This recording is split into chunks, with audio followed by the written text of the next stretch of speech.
Olá pessoal, graça e paz do Senhor Jesus seja com todos nós. Uma ótima quarta-feira para todos. Hoje é dia 6 de março de 2024. Seja muito bem-vindo ao nosso Imersão Bíblica, devocional diário de estudo das Sagradas Escrituras. E nesta quarta-feira vamos de Levítico, capítulo 13, com o tema doenças contagiosas. Eu já dei uma de nutricionista da dieta, depois um pouquinho também de resguardo ontem, né, obstetrícia, e hoje nós vamos falar de doenças contagiosas, dermatologia. Tô meio doutor essa semana, não, claro, não tem nada disso, é brincadeira apenas, mas a gente vai falar sobre essas doenças contagiosas aí. Eu vou ler o texto. Eu separei um texto aqui que para mim ele reflete muito bem tanto o texto, a passagem de Levítico 13 e 14, a gente vai perceber que esses dois textos estão muito ligados, mas também esse texto mostra um pouquinho das repercussões disso referente lá no Novo Testamento, que é Levítico 13, do 45 ao 46. Olha aí, Levítico 13, 45, 46. Quem tiver uma grave doença de pele, apresentando quaisquer destes sintomas, usará roupas rasgadas, andará despenteado, cobrirá a parte inferior do rosto e gritará: impuro, impuro. Enquanto tiver a doença, estará impuro, viverá separado fora do acampamento. Como eu disse, os dois próximos capítulos lidam com as doenças de pele e também com manchas de mofo. A primeira parte da passagem, que é o capítulo 13, vai falar especialmente do diagnóstico dessas doenças, como identificar essas doenças e qual o nível de gravidade, de extensão dessas doenças. E aí, dependendo da gravidade e do nível de extensão, o indivíduo ficava fora do acampamento. Definitivamente a gente vai falar disso daqui a pouquinho, sobre os períodos ali de cura, tá? E provavelmente aqui, provavelmente mesmo, porque o texto não diz isso, mas provavelmente o que estava em jogo aqui era a proteção sanitária da comunidade, a proteção para que uma doença que fosse de fato, né, como a gente disse aqui no tema, né, contagiosa, pudesse talvez até exterminar toda a população israelita. Então a ideia aqui era uma proteção da comunidade. Isso aqui não está no texto, tá, pessoal? Então é importante lembrar isso. Isso aqui é um possível motivo para que essa lei tenha sido criada, mas o texto não fala isso. Então, nesse caso aqui, é aquilo que eu sempre digo: cuidado nessa interpretação.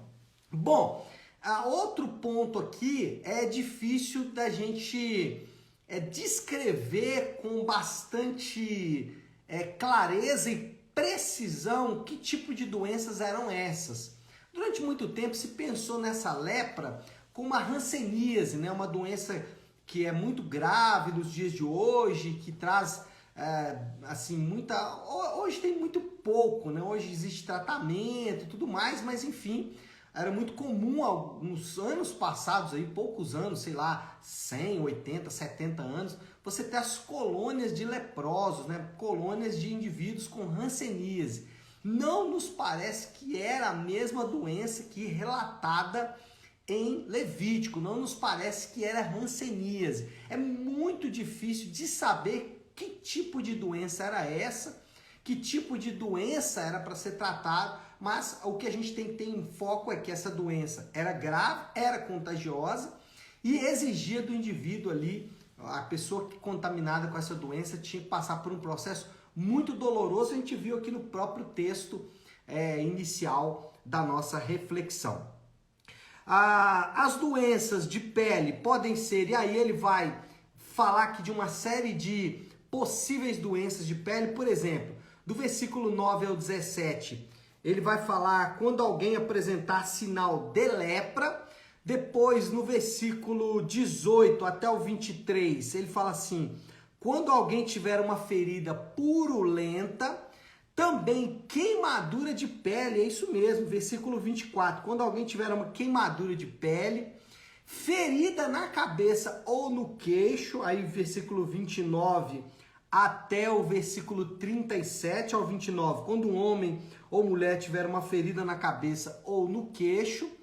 Também manchas brancas na pele, versículo 38, quando um homem ou mulher tiver manchas brancas na pele, e queda de cabelo, provavelmente aqui não queda, né, como uma queda normal, aí provavelmente uma queda anormal de cabelo, né, versículo 40, é quando os cabelos de um homem caírem, ele está calvo, todavia puro, ele vai falar sobre a queda de cabelo, e quando aparecer mancha de mofo em alguma roupa, aí é o texto mais longo aqui, né? Do 47 até o 59. Quando aparecer mancha de mofo em alguma roupa. Então, ele vai descrever as possíveis, os primeiros possíveis sintomas. E aí, como seria esse tratamento? O indivíduo, com esses sintomas aqui, ficaria isolado por 7 dias, para ver a progressão dessa doença, para determinar a extensão e a gravidade dessa doença. Então ele teve alguma dessas coisas aqui, 7 dias de isolamento, e aí depois desses 7 dias, né, casos graves, crônicos, né, que não tinham cura, que não apresentavam cura, ou contagiosos, né, quando a ferida era profunda, quando o pelo ficava branco, né, tudo isso está falando aqui no texto, tá? Nesses casos graves, crônicos e contagiosos, o indivíduo experimentava uma condição social extrema, que é o texto que a gente leu aqui, né, do versículo 45, 46, onde o indivíduo tinha que fazer ali toda uma manifestação, por assim dizer, exterior, para mostrar para as pessoas que ele estava impuro. E por incrível que pareça, é isso mesmo, Jesus tratou com pessoas na condição prevista nessa passagem, é isso mesmo. Jesus teve que lidar com leprosos, Jesus teve que lidar com pessoas que apresentaram esses sintomas, pelo menos em 2 casos. Eu vou ler o primeiro deles aqui, que está em Lucas capítulo 17, então se você puder, abre aí Lucas capítulo 17, a partir do versículo 11. Diz assim o texto bíblico: a caminho de Jerusalém, Jesus passou pela divisa entre Samaria e Galiléia. Ao entrar em um povoado, 10 leprosos dirigiram-se a ele. Ficaram a certa distância e gritaram em alta voz. Vê que eles ficaram distantes. Jesus, mestre, tem piedade de nós. Ao vê-los, ele disse: vão mostrar-se aos sacerdotes. Aconteceu que, seguindo pelo caminho, foram purificados. Um deles, quando viu que estava curado, voltou dando glória a Deus em alta voz. Prostrou-se aos pés de Jesus e lhe agradeceu. Este era samaritano. Jesus perguntou: não foram purificados todos os 10? Onde estão os outros 9? Não se achou nenhum que voltasse e desse glória a Deus a não ser este estrangeiro?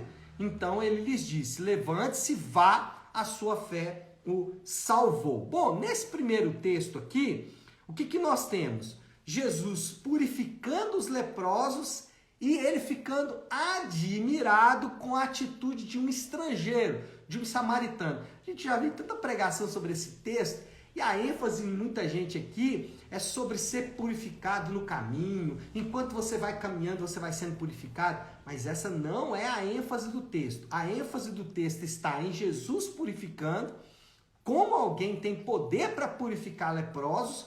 E pelo jeito aqui, esses leprosos eram aqueles casos graves, crônicos, né, contagiosos. Então, como Jesus poderia purificar esses leprosos? E mais, né? Qual é a atitude de um estrangeiro, um samaritano que não conhecia a lei de Deus, ou pelo menos não obedecia à lei de Deus? Como que esse volta para dar glória a Deus? Então, o ensino desse texto é acerca da fé dos gentios. Esses samaritanos somos nós. Nós é que somos os gentios que se aproximaram leprosos e foram purificados pelo Senhor. O outro texto aqui está lá em Mateus capítulo 8. Outro leproso, né? Aqui no caso 10 leprosos, agora um caso individual, né? Um caso isolado, que é Mateus 8, do versículo 1 ao 4. Então, se você puder, leia comigo aí Mateus 8, do 1 ao 4. Diz assim: quando ele desceu do monte, grandes multidões o seguiam. Um leproso aproximou-se, prostrou diante dele e disse: Senhor, se quiseres, pode purificar-me. Jesus estendeu a mão, tocou nele e disse: quero, seja purificado. Imediatamente ele foi purificado da lepra. Em seguida, Jesus lhe disse: olha, não conte isso a ninguém, mas vá apresentar-se ao sacerdote e entregue a oferta que Moisés ordenou para que lhe sirva de testemunha. Amanhã a gente vai falar sobre essa oferta que é entregue, tá? Tem que ter uma oferta aqui para a lepra, mas por enquanto, o que eu quero destacar nesse texto? Jesus, ele purifica o leproso, assim como ele fez no caso dos 10 leprosos. Só que no caso dos 10 leprosos, ele não toca, ele apenas fala com os 10 leprosos, ele não se aproxima deles. Mas nesse caso, o que chama a atenção é que Jesus toca nesse indivíduo. Jesus encosta em alguém que estava com uma doença contagiosa, com uma doença que poderia ser transmitida para ele. Agora, irmãos, o foco desses dois textos são essas coisas aí que eu acabei de dizer? Não. Qual é o foco do texto? Em todos os casos, nesses dois casos, o que a gente tem em comum? O que nos chama a atenção aqui?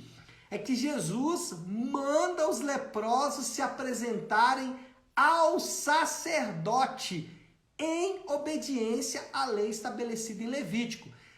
A grande ênfase desse texto é, claro, Jesus purificando os leprosos, mas também Jesus falando, olha, obedeçam à lei de Moisés. Obedeça a lei prevista lá em Levítico. Irmãos, Jesus tem uma oportunidade aqui riquíssima de fazer o seguinte. Gente, esquece o Antigo Testamento. Gente, deixa esse negócio de Levítico para lá. Isso é bobagem. Isso não tem valor. Descarta isso. Jesus está falando aqui aproximadamente ali entre 1.000 e 1.500 anos depois da lei de Levítico, 1.000 a 1.500 anos. Jesus poderia dizer, gente, deixa isso para lá, isso é na época que o povo estava caminhando no deserto. Mas olha só o que Jesus faz. Jesus não desacreditou o mandamento. Jesus não disse que o mandamento não servia, que é o que a gente faz. Jesus poderia pegar ali e ter um discurso cultural, né? Não, isso aí é para uma outra cultura, né? Para aquela época. Não tem valor para hoje. Não, Jesus aplica Levítico em toda a sua extensão. Essa é a primeira coisa em comum que a gente vai ver nesses dois textos. Outra coisa, ele se apresenta nos dois textos como aquele que pode purificar os leprosos. Irmãos, existe uma diferença entre perdoar pecados e purificar pecados. Olha só, a Bíblia fala sobre perdão e justificação, sobre redenção e justificação. Por isso que é importante você entender todos os termos que a Bíblia usa, para entender o plano de Deus na nossa salvação. Quando a Bíblia diz sobre perdoar pecados, ela está falando sobre anular sentenças. Está dizendo o seguinte, olha, você agora está com a sua conta zerada. Mas qual é o problema aqui? O problema é que você com conta zerada, você não tem nada para apresentar. Você não tem nada para se colocar diante de Deus. Então, o que é purificar? Purificar é acrescentar. Deus não só perdoa, limpa, ele também purifica, ou seja, ele acrescenta. É uma espécie aqui de, como se você fosse pagar a sua conta e você, além de pagar a conta, recebia um bônus. Então, a ideia da justificação é receber algo em troca do nosso pecado. Meu Deus, que Deus é esse? Quem faz isso, gente? Jesus não só perdoa pecados, ele nos purifica de toda a injustiça. Irmãos, somos perdoados do nosso pecado pelo sacrifício de Jesus. Então, no sacrifício de Jesus, zera. e somos justificados pela sua obediência. O que ele acrescenta para nós? Qual é o bônus que nós recebemos por levar para ele o nosso pecado? A obediência dele. Então a ideia aqui qual que é? Você zera a conta no perdão dos pecados e acrescenta justiça quando a obediência dele é colocada na minha conta e na sua conta. Isso é justificação. Justificação não é só dizer tá zerado, é dizer tá zerado e acrescentado. E aqui é que entra a grande diferença sobre ser justificado pelas obras ou pela fé. Se você é justificado pelas obras, ou seja, eu zero, estou perdoado, zerei, e eu me justifico através dos meus atos. Então, eu sou bonzinho, eu dou oferta, eu vou à igreja, eu obedeço aos sacramentos, eu pertenço à igreja A, B ou C, a igreja que determina a minha justiça. Então, você acrescenta justiça a você mesmo. A justificação pela fé, o que é? É quando eu olho para o que Jesus fez e digo assim, as minhas obras não são válidas, a obra dele é válida. Eu recebo, é justiça imputada, eu recebo a justiça dele sobre a minha vida. Nesse caso, eu não tenho do que me orgulhar. Se você faz por vontade própria, né? Se você, como alguns grupos aí, espiritismo, por exemplo, que você acrescenta obras na sua vida, você tem do que se orgulhar. Por isso que você vai ver pessoas dizendo o seguinte, eu não sou tão mal assim, mas também não sou tão bom. Ou seja, ele mede a vida dele pelas obras dele. Então, irmãos, somos perdoados nossos pecados pelo sacrifício de Cristo e somos justificados por sua obediência. A mensagem da purificação dos pecados é uma mensagem de justificação. Coloca sobre nós a pureza que há em Cristo. Jesus transferiu para aqueles leprosos a pureza dele. Ele não só retirou a impureza, ele transmitiu a pureza dele para aqueles indivíduos. Bom, por que precisamos ser purificados? A pergunta final, né? Por que precisamos ser purificados? E mais, a lei não tem mais validade? Será que hoje nós precisamos de purificação? Será que essa lei tem validade? Precisamos sim ser purificados. Irmãos, o que está previsto em Levítico está valendo para hoje.